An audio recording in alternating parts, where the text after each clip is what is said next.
แต้มสองมาแล้วครับวัดไม่ค่อยติดนะตัวเมื่อกี้นี่กลืน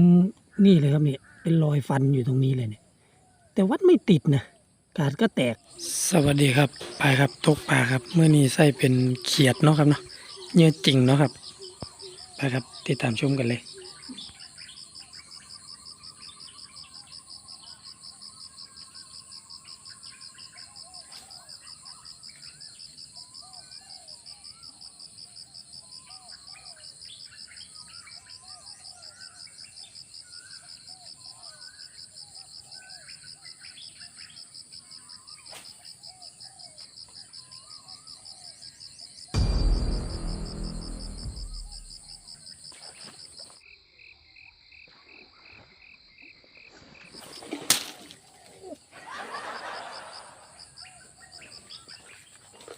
ไม่โดนก็วัดซะ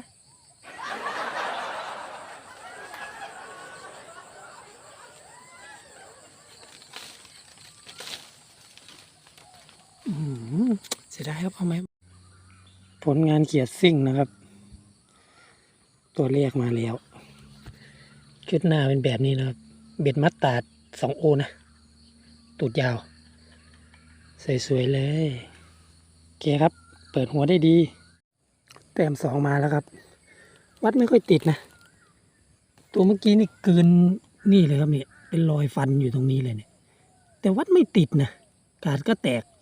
ตัวนี้มาเรียบร้อยครับไม่รอดโอเคครับลงกันต่อ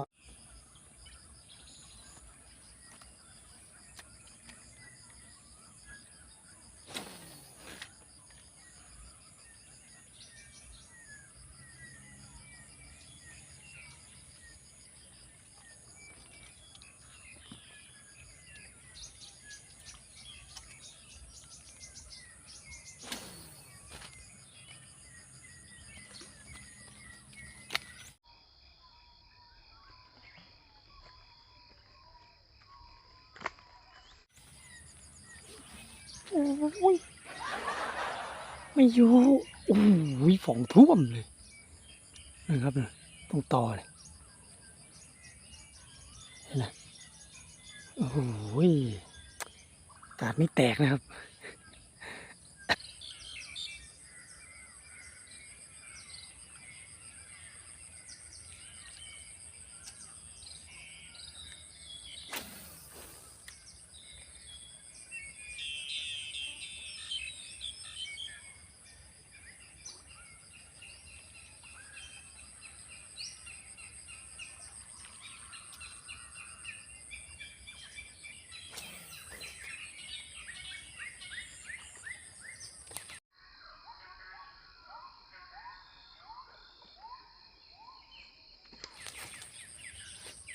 เรียบร้อยครับ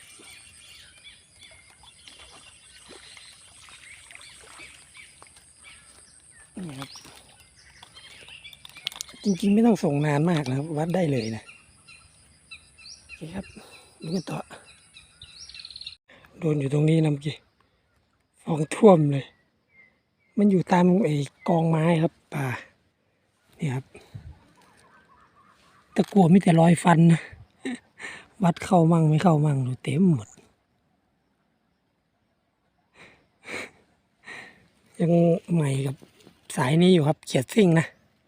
สุดยอด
ครับมาเยอะครับมาเยอะครับมาเยอะ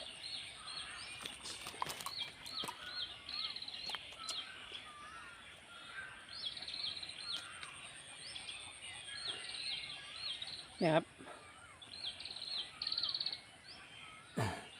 เขียดซิ่งนะครับตกปั๊บดูดเลยเมื่อกี้โอเคครับลุงต่อก็ขอขอบคุณทุกท่านที่รับชมเด้อครับป่ารวมกับประมาณ3 โลนี่แหละครับป่ารวมเนาะทั้งเบิดเนาะก็ฝากช่องไดอารี่ในพาน้ำเด้อครับขอบคุณครับ